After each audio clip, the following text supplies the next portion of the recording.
What's going on, guys? Smoothscape here.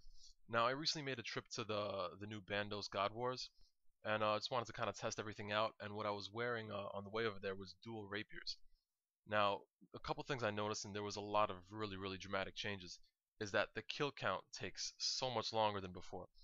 All the monsters that you see, like even the goblins, are around level 120 now. So I was basically attacking goblins that were 120 and orcs that were level 130 the entire time. So the kill count for me to get in here took literally 20 to 30 minutes, which was kind of a pain. And once I got in there, pretty much every world, as you can see, was completely mobbed. It took me a while to actually find a world where I was able to solo or duo. You can see a little bit towards the middle of the video where I'm able to do that.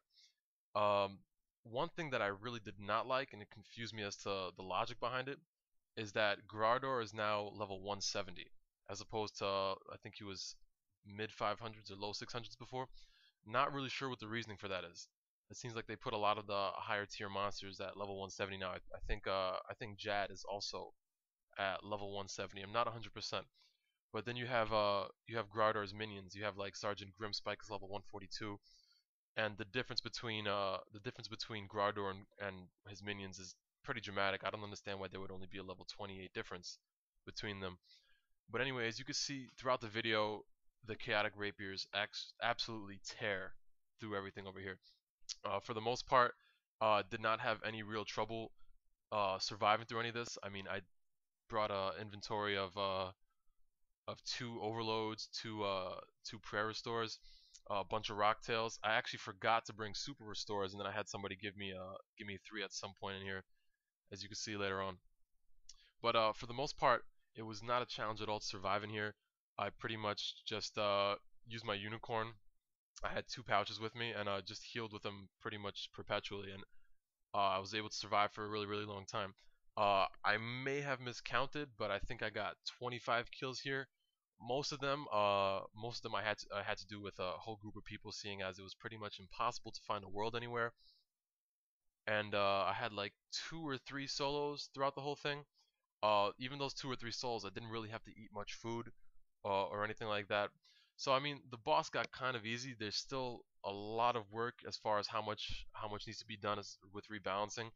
I saw a video recently where somebody went to the wild with the chaotic maul, and they got 20 kills in one trip without banking. So I mean, that's absolutely absurd. A lot of this stuff really needs to be reworked. What I was wearing here was full Torva Soul Wars cape, Fury with the dual rapiers, and I mean, damage was really easy. I got a good amount of the kills opposed to other people, especially I think the ultimate Frenzy. I'm not 100% sure, but almost every single time I would do it, I'd have like multiple hit splats of 5,000. Then again, I'm not sure if it's Frenzy or another one of the ultimates. But generally speaking, yeah, it was just a pretty simple trip. I wasn't really trying to go all out. I didn't bring a yak. Uh, what I could see, how do I say this? You might notice that I didn't bring any Sour Brews. Now, Sour Brews, as you can see from my other video where I fully explain how much the healing has changed, Sour Brews are not really worth it anymore. Each brew dose only heals 500, so with a flask you'd get a full heal of 3,000. And it's kind of inefficient, you know, because you have to click and you waste game ticks. It would be good to use in between kills, but I wasn't really trying to, this wasn't me trying to go all out and try to get in like 60, 70, 80 kills, which is definitely possible. But yeah, the whole method of healing has changed a lot. It's gonna really affect the gameplay. I also, you can see I had the Divine in my inventory, which I didn't use at all. And overall, I liked it. Even getting the kill count, it took longer. It was definitely more enjoyable though. You're constantly clicking through different attacks. You kind of get to feel like you're actually more involved in the game and more involved in the experience. So overall, like the update, I've been a really big fan of it, and it's thank very thankful they came out with the beta, because there's still so much that needs to be worked out. If this came out like this, the game would probably be unplayable. PKing is crazy unbalanced. A lot of the ultimates can one hit you at like 90% health. So obviously that's definitely not a good thing. There's a couple things that need to be reworked into. There's a couple other bugs as far as hit points are concerned. I went dungeoneering a little bit earlier, and every single time that you got reset into the home teleport. I forget if this was during. I think this was upon dying. Your health would be reset to your base life points as opposed to what you had with armor on. So let's say my armor was supposed to give me a max life point boost to 5,000 or so. Every single time you'd end up in the home, end up at the base by the smuggler, you'd be reset to 990. So like I said, there's a lot to be worked on over here.